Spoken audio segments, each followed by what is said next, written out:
नमस्कार, मैं हूं सुचिस्मिता और स्वागत है आपका मिरर मीडिया के खास कार्यक्रम हेलो डॉक्टर के नए एपिसोड में। यहाँ बात होगी बचपन की, परवाह होगी हर उस मासूम हंसी की जो हमारे घरों को रोशन करती है। आज हम बात करेंगे उन जरूरी मुद्दों पर जिनसे हर माता पिता रोज जूझते हैं। नवजात शिशु की देखभाल कैसे करें, बच्चों की इम्यूनिटी मजबूत करने के लिए क्या करें, और सबसे जरूरी, क्या आज के बच्चे बदलते मौसम और खान पान से ज्यादा बीमार पड़ने लगे हैं। अगर आपके घर में भी कोई नन्हा फरिश्ता है तो ये एपिसोड आपके लिए एक गाइड बुक जैसा हो सकता है।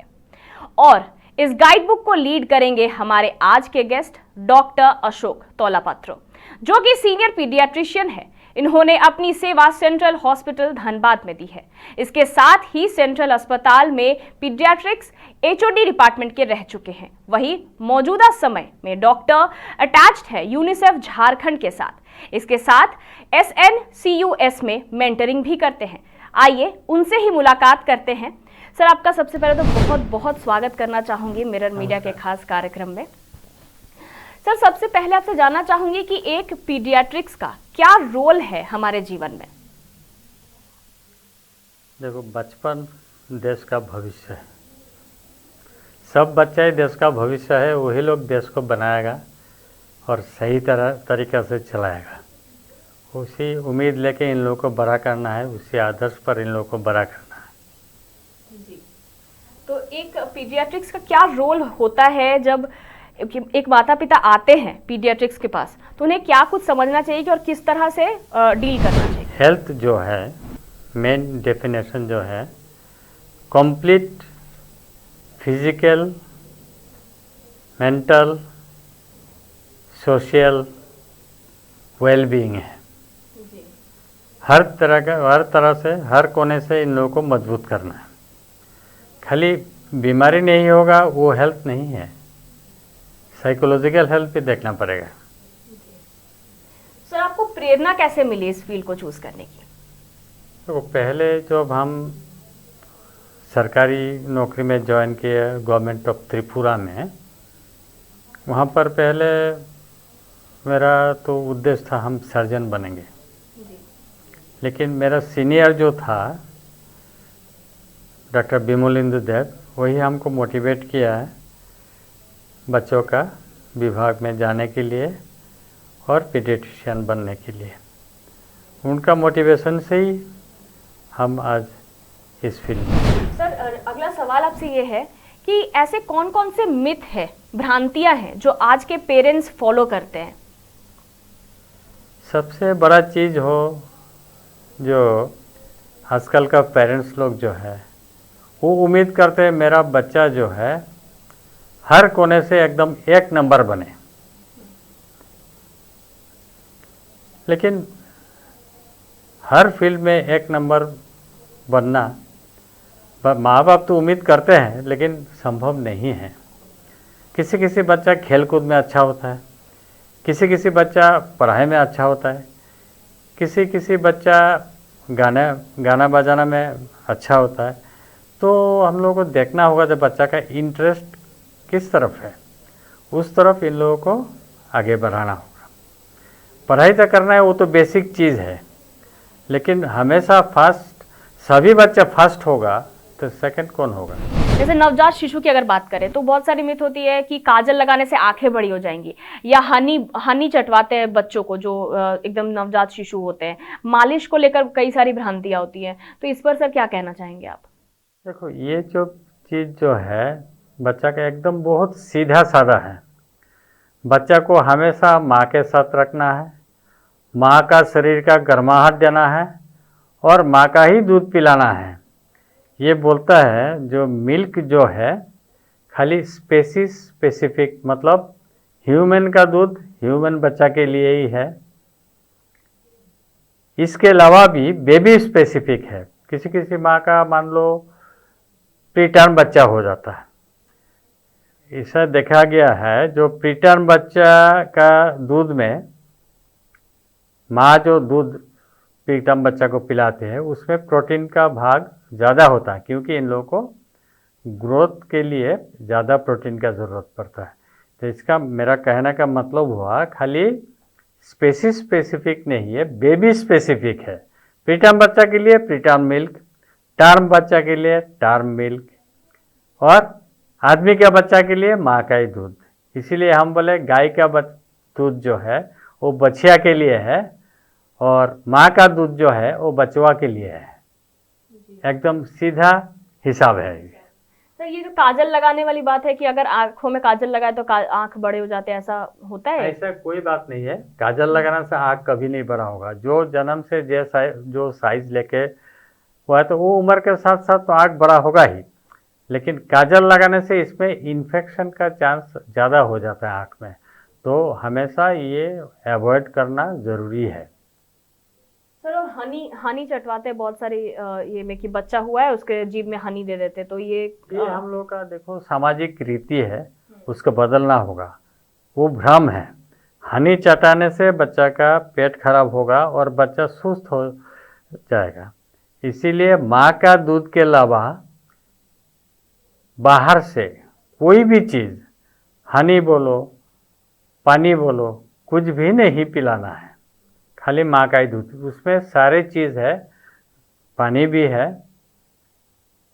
प्रोटीन, कार्बोहाइड्रेट एकदम संतुलित मात्रा में है। संतुलित आहार बोलते हैं जो हम लोग समझते हैं, वो माँ का दूध में ही है, किसी और दूध में मिलेगा नहीं।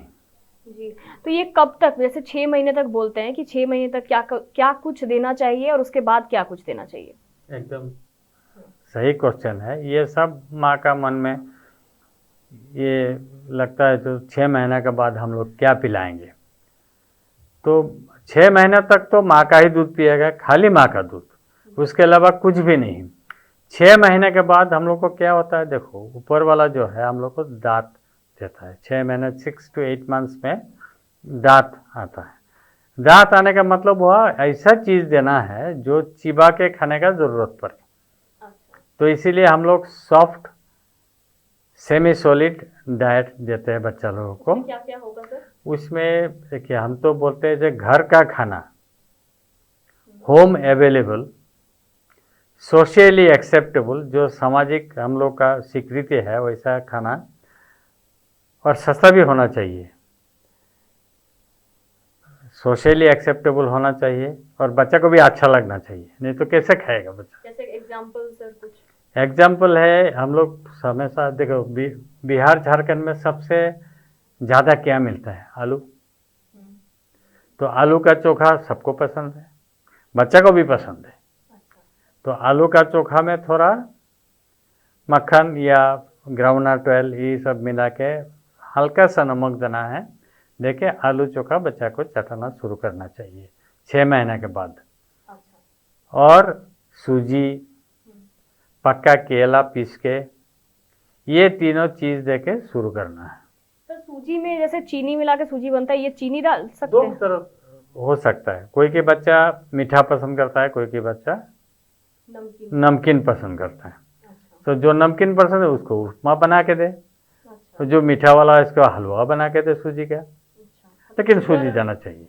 शुगर और सॉल्ट से कोई दिक्कत नहीं है, हल्का देना, ज़्यादा नहीं देना चाहिए कुछ भी। अच्छा, ये सारी तीनों चीजें देनी। तो ये तीनों चीज़ देके शुरुआत करना है।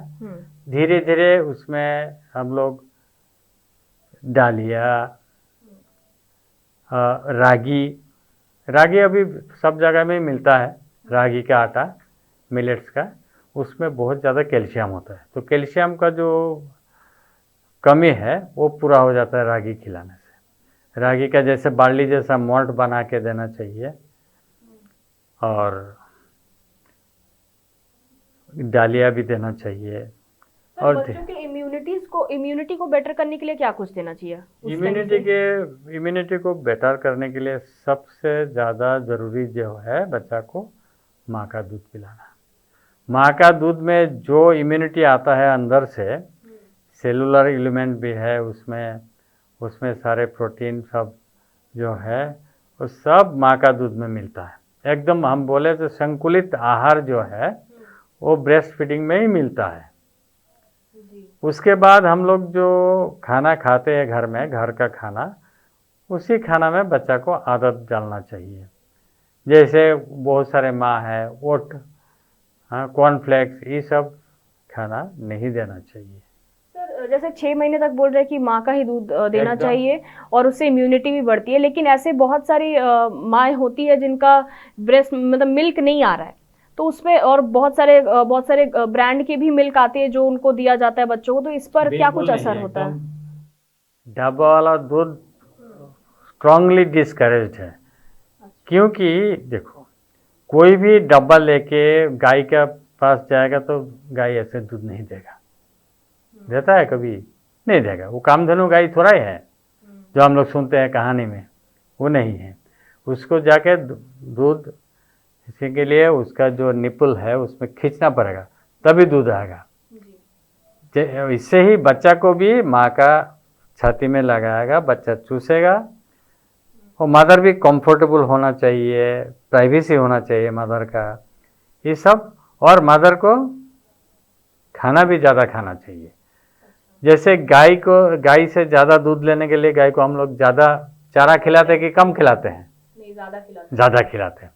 इसीलिए हर माँ को भी ज़्यादा खाना चाहिए उस टाइम। और हम लोग करते हैं उल्टा, सारे चीज़ सिजा हुआ खिलाते हैं।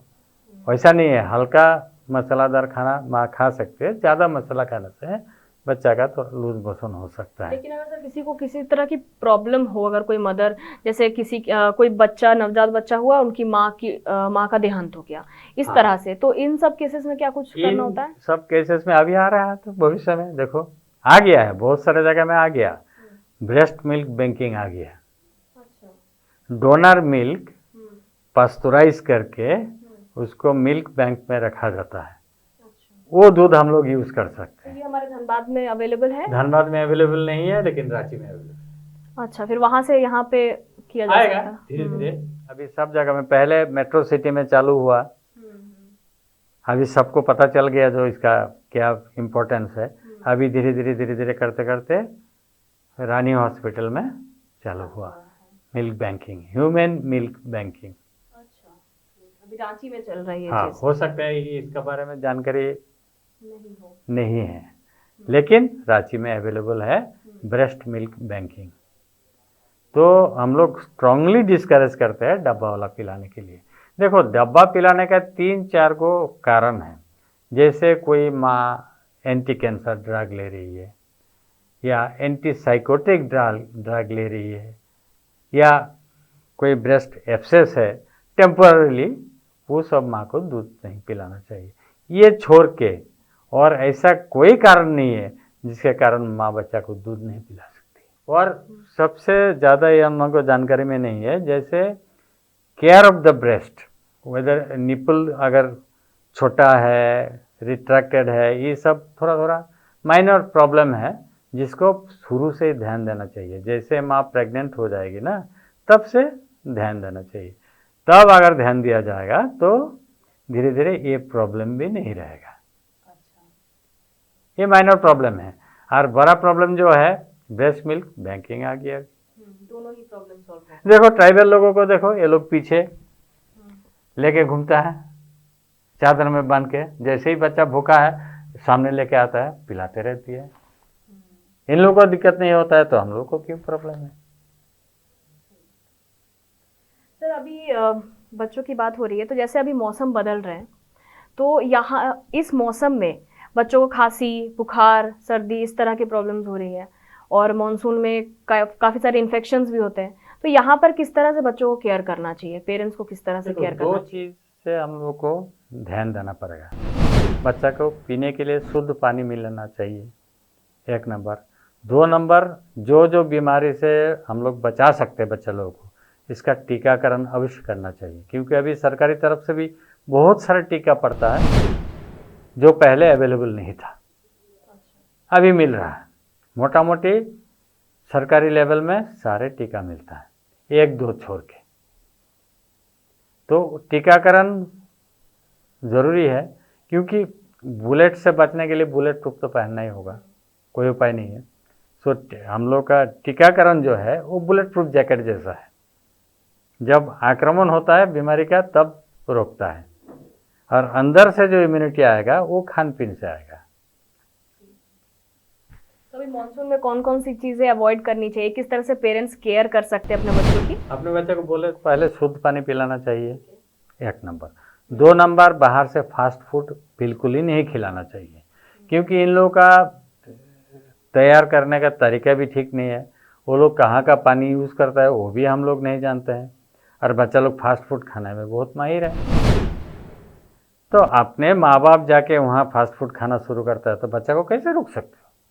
वो लोग भी खाएगा और खाने के बाद पेट खराब होगा। तो रिकरेंट डायरिया होने से बच्चा का जितना ग्रोथ एक्सपेक्टेड है उतना नहीं होगा, और घर का खाना खाने से ये सब तो होगा ही नहीं, और शुद्ध पानी पीने से और ये चीज़ नहीं होगा, इन्फेक्शन नहीं होगा, एटलीस्ट वाटर बॉर्न डिजीज तो होगा नहीं। और सर आपने यहाँ पर टीकाकरण की बात कही, तो टीकाकरण कब से स्टार्ट होता है? ऐसे नवजात शिशु से स्टार्ट हो रहा है, तो ये पूरा शेड्यूल क्या है? पूरा शेड्यूल देखो, जैसे ही बच्चा का जन्म हुआ, जहाँ पर जन्म हुआ वहाँ पर BCG, OPV 0 डोज और हेपेटाइटिस बी तीनों एक साथ पड़ जाता है। इसका 6 हफ्ता बाद DPT पोलियो का फर्स्ट डोज, और 4 हफ्ता में 1, 2, 3 डोज पड़ जाता है। तो अभी कॉम्बाइंड वैक्सीनेशन आ गया, वो कॉम्बाइंड वैक्सीन पेंटावैक या पेंटाक्सिम, पेंटावैक का नाम पर ही मिलता है सरकारी लेवल पर, उन लोगों को पड़ जाता है। और पहला और तीसरा डोज के साथ इंजेक्टेबल पोलियो अभी मिलता है, इंजेक्टेबल पोलियो, क्योंकि पोलियो इंडिया अभी पोलियो फ्री डिक्लेयर्ड हो गया है, लेकिन अफगानिस्तान में है, पाकिस्तान में है, तो वो सब जगह से यहाँ आने में कितना टाइम लगेगा। इसीलिए हम लोग अभी कम्प्लीटली स्टॉप नहीं किया है, इंजेक्टेबल पोलियो चल रहा है, बीच वाला एक तो ओरल OPV भी चल रहा है, लेकिन इंजेक्टेबल पोलियो इसके साथ जोड़ दिया गया है। तो इसके लिए 4 हफ्ता में 3 डोज हो गया।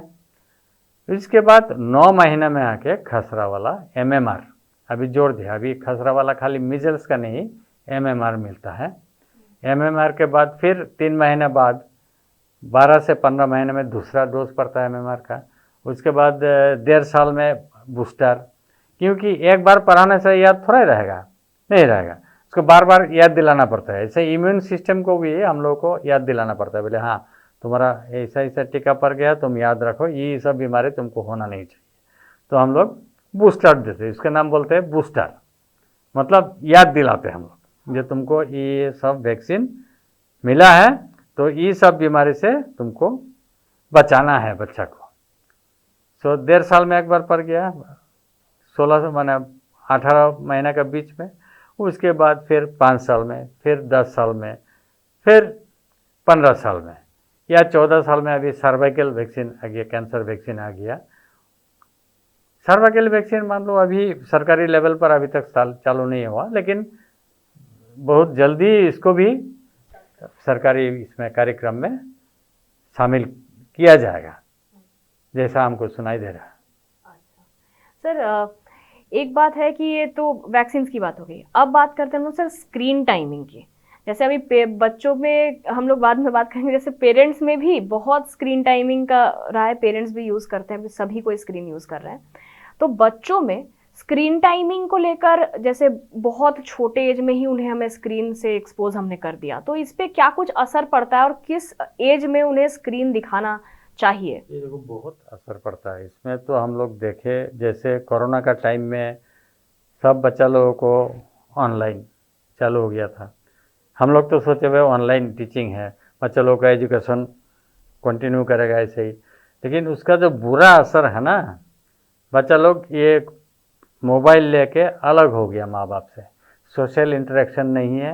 इन लोगों को एक तो बीमारी अभी शारीरिक बीमारी नहीं है, मानसिक बीमारी आ गया इसमें, बिहेवियरल डिसऑर्डर्स, ये लोग अलग हो गया, अपना जो वर्ल्ड है अपने क्रिएट कर लेता है, उसमें रहता है, उसमें माँ बाप पर कोई नहीं, क्योंकि माँ बाप दोनों नौकरी करने के लिए निकल जाते हैं, बच्चा को छोड़ देते हैं आया का भरोसा पर, और आया इसको मोबाइल दिखा के खिलाएगा पिलाएगा, सब कुछ खाली मोबाइल में।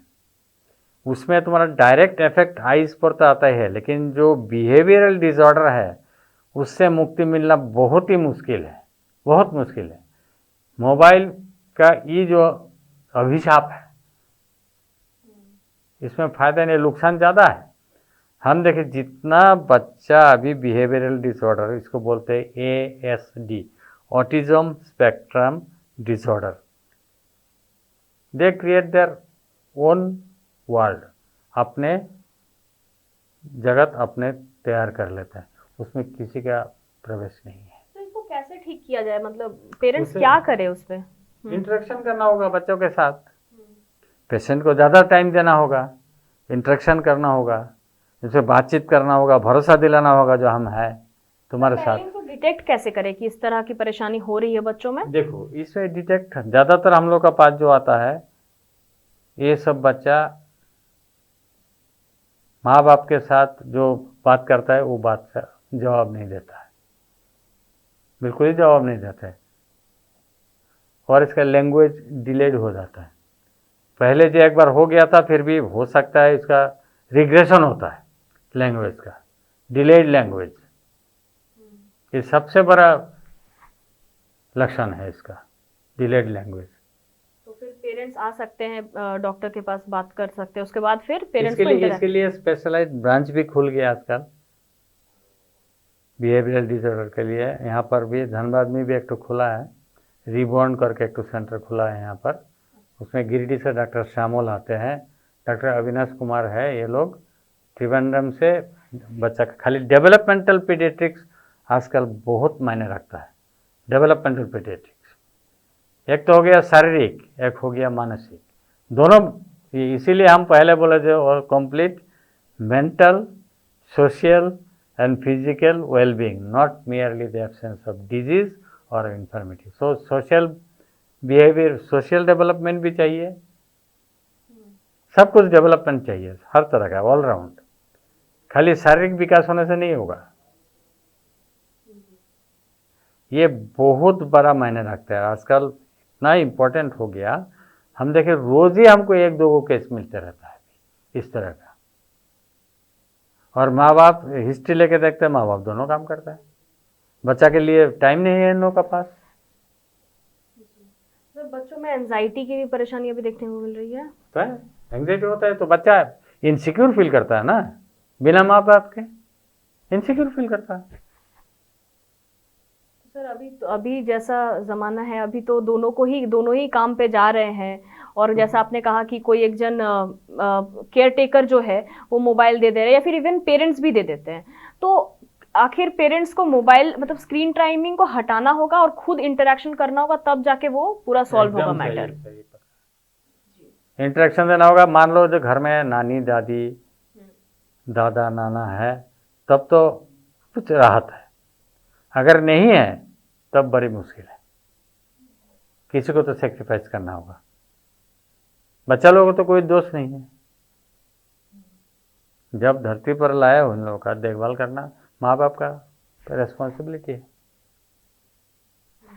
ऐसा नौकरी में जाना होगा, मान लो जो सेकेंड हाफ में माँ नौकरी करेगी या फर्स्ट हाफ में फादर, वैसा करके एडजस्ट करके टाइम उनको टाइम देना होगा, ताकि वो टाइम देना होगा। बच्चा के लिए सफिशिएंट टाइम चाहिए, इन लोग का मेंटल डेवलपमेंट के लिए, इन लोग का सिक्योरिटी के लिए एकदम टाइम देना ही होगा। मोबाइल इसका जवाब नहीं है। तो बच्चों को कितने घंटों की नींद की ज़रूरत होती है? मोटा मोटी 6 से 8 घंटा, 8 घंटा चाहिए हर एक एज के बच्चों को। हर एक एज का। तो नवजात बच्चे जो होते हैं 6 महीने के पहले के, वो कितने घंटे सोते हैं? वो तो सोते रहते हैं, उसका खाना पीना और सोना, यही तो काम है।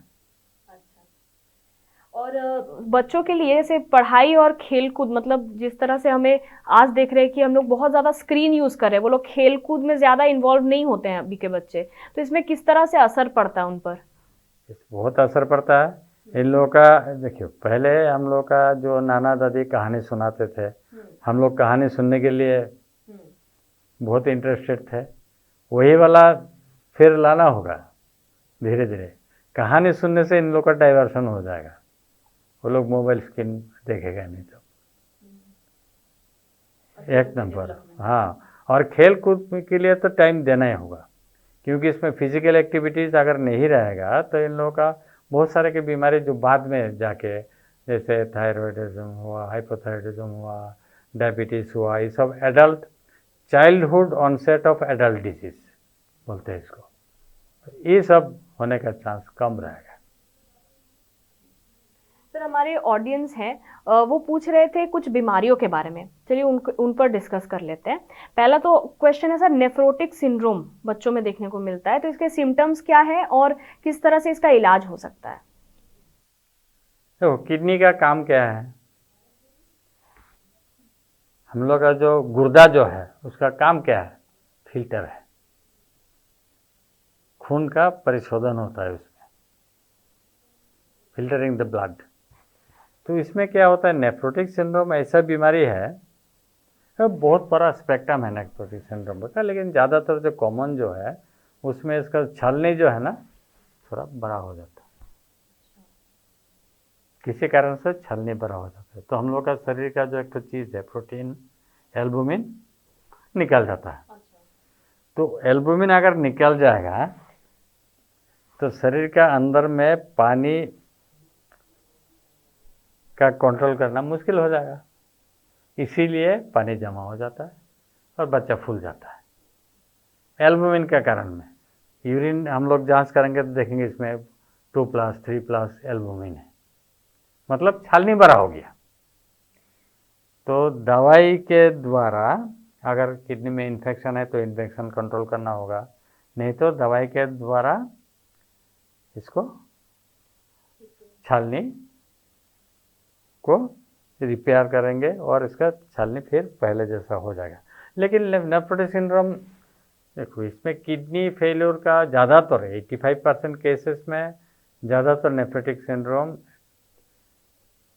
जैसे जैसे टाइम बीतते जाएगा अपने आप ठीक हो जाता है, सेल्फ लिमिटिंग डिजीज है। लेकिन तब तक बच्चा को हम लोगों को सपोर्ट देना होगा। ये कब तक ठीक हो जाता है लगभग? मोटा मोटी 8 साल तक, 8 से 10 साल तक, 6 महीने के बाद शुरू होता है और 8 साल तक ठीक हो जाता है। तो नेक्स्ट क्वेश्चन है सिकल सेल एनीमिया को लेकर या फिर जनरली एनीमिया को लेकर, तो इस पर किस तरह से क्या क्या सिम्टम्स होते हैं और उस पर क्या कुछ इलाज किया जा सकता है?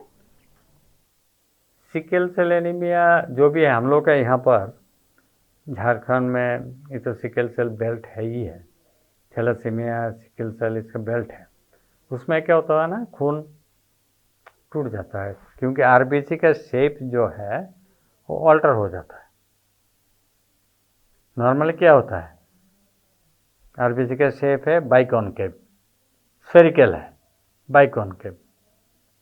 तो थैलेसीमिया में हमारा हीमोग्लोबिन का डिफेक्ट होता है और सिकल सेल में सिकलिंग हो जाता है। जब भी कहीं जाएगा जहाँ पर ऑक्सीजन का कमी है तो सिकलिंग हो जाता है, और सिकलिंग होने से क्या होता है, नॉर्मल बाइकॉनकेव आरबीसी जो है वो ब्लड वेसल के अंदर में आराम से मैनिपुलेट करके इधर से उधर निकल जाता है, लेकिन सिकल सेल वाला नहीं निकल पाता है, वो अटक जाता है। तो इसका आगे जो है ऑर्गन उसमें खून का कमी हो जाता है, इसमें सिकल सेल क्राइसिस बोलता है। एनीमिया भी होगा, कहीं कहीं इस्केमिया भी होगा, मतलब खून का कमी होगा। तो कैसे, मतलब उस टाइम में देखना होगा हम लोग का इन्फेक्शन है कि नहीं। अगर इन्फेक्शन है तो इसको इलाज करना होगा, ब्लड ट्रांसफ्यूजन। एनीमिया है तो इसको ब्लड ट्रांसफ्यूजन देना होगा, और बच्चा लोग को माँ बाप को काउंसलिंग करना होगा, क्योंकि ज़्यादातर ये सब आनुवंशिक बीमारी होता है।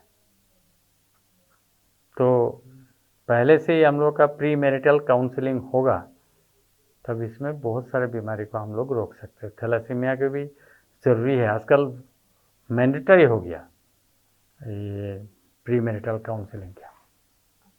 सर नेक्स्ट क्वेश्चन है कि आजकल बच्चों में पेट में गांठ होने की समस्या देखने को मिल रही है। बहुत देखता है, बहुत। तो ये क्या रीजन है और इसका क्या इसका सॉल्यूशन हो रीजन सकता भी है? है, देख हम बोले जब माँ का दूध किसके लिए है, बचवा के लिए, और गाय का दूध बछिया के लिए। Same rule applies here also. इसमें क्या होता है, गाय का दूध में जो प्रोटीन होता है वो बहुत ज़्यादा प्रोटीन होता है, 3.3 ग्राम पर 100 ml, और उसमें कैसिन कार्ड जो बनता है ना, मोटा मोटा कार्ड बनता है। तो ये पचाना आदमी का डाइजेस्टिव सिस्टम के लिए थोड़ा मुश्किल है। बहुत सारे बच्चा को हम देखे जिसका काउज मिल्क प्रोटीन एलर्जी होता है। काउज मिल्क बंद करने से आधा जो बीमारी खत्म। लेकिन सर काऊ मिल्क तो हम लोग ज्यादातर बच्चों को देते ही हैं। देते हैं, इसीलिए तो बोले। इसीलिए पहला जो सेंटेंस है तुम लोग को समझाना होगा, जो गाय का दूध बछिया के लिए है और माँ का दूध बचुआ के लिए है। सीधा कॉम्प्लिकेटेड चीज़ तो है नहीं। आदमी का दूध आदमी के लिए सबसे सूटेबल है, वो पचेगा आराम से, क्योंकि ऊपर वाला वैसा ही नियम बनाया है। और गाय का बछिया हम तो बोलते हैं, ये देखो, जब गाय का बच्चा होता है सामने से कोई देखा, ज़रूर देखा होगा, जैसे ही मिट्टी में गिरता है गाय आके चाट देती है और बछुआ जो है ये सब झाड़ के खड़े हो जाता है। आदमी का बच्चा खड़ा होता है तुरंत नहीं होता है, खड़ा होने में 1 साल लगता है। इसका मतलब जो ग्रोथ पैटर्न जो है थोड़ा स्लो है, और उस स्लो ग्रोथ के लिए प्रोटीन भी कम चाहिए। और गाय का दूध के गाय का बछिया जो है वो ग्रोथ 1 साल में से आना, 2 साल में बच्चा देना शुरू, तो ग्रोथ फास्ट है, तो इसलिए ज़्यादा प्रोटीन चाहिए। पचाने के लिए सिस्टम भी वैसा ही है, तो इसीलिए ज़्यादातर तो कुछ केस में 80% केसेस, 50% केस में तो कोई कारण ही नहीं मिलता है। Chronic abdominal pain, recurrent abdominal pain, जो मान लो 3 महीना से है, बीच बीच में होता है, फिर कम हो जाता है, रिकरेंट एब्डोमिनल, इसको बोलते हैं रिकरेंट एब्डोमिनल पेन। बहुत सारे है जो गाय का जो है बोवाइन ट्यूबरकुलोसिस, वो भी हो सकता है, बीमारी हो सकता है। लेकिन ये चीज़ जो है पेन होता है, स्कूल का टाइम में पेन होता है, रात में आप बच्चा आराम से सो जाता है, इसका मतलब ये फंक्शनल एब्डोमिनल पेन है। तो स्कूल जाने के टाइम में होता है पर्टिकुलर, इसका बच्चा का ये चीज़ खाने का मन नहीं करेगा, बोलेगा तो हमको भूख नहीं, हमको पेट में दर्द हो रहा है। तीसरा है जो रात में सो गया, जिस बच्चा का पेट में दर्द है रात में कैसे सो जाएगा आराम से? नहीं सो सकता है।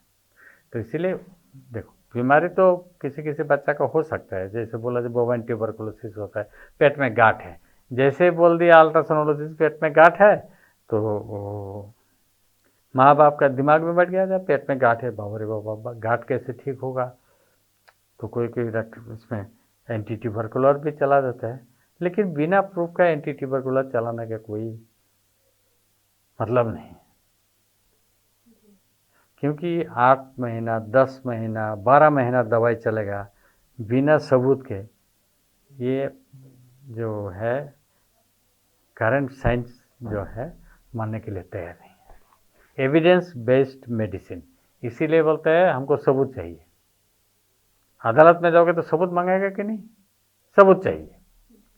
ट्यूबरकुलोसिस है तो सबूत चाहिए, सारे ट्यूबरकुलोसिस का टेस्ट कराओ, उसमें अगर पॉजिटिव निकलेगा तो ज़रूर देना है, नहीं मिलेगा तो नहीं देना है। यस और नो। सर आखिर में धनबाद वासियों को क्या कुछ मैसेज देना चाहेंगे सर? मैसेज देना है, देखो, एक तो छोटा चारा जो है वो जब छोटा रहता है तब उसको झाँक के उसको गाय बछिया से खाने से बचाना है, प्रोटेक्शन देना है। सो शुड कॉम्प्रोमाइज, जो परमिसिवनेस और प्रोटेक्शन, दोनों का बीच में कॉम्प्रोमाइज़ करके चलना होगा।